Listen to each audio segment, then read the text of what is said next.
Kaunting kalaman ito si Kuya Kim Koy at nandito tayo ngayon sa Bangbo Sanctuary dahil mamimingwit tayo ng gurami.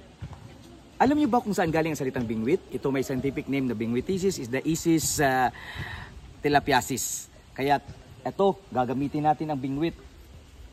Ito ang ipapao natin sa baba ng tilapia upang siya ay maigo sa baba at saka mabingwit. Ang bingwit ay galing sa salita ni Bibing, ang unang tao na nakabingwit.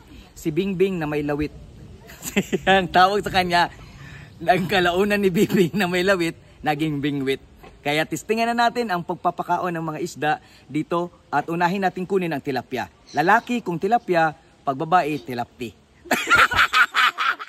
Ito na ang ating kaunting kalaman with Kuya Kim Koy. Tukoy.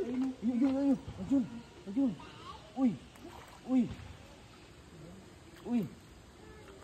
Off na.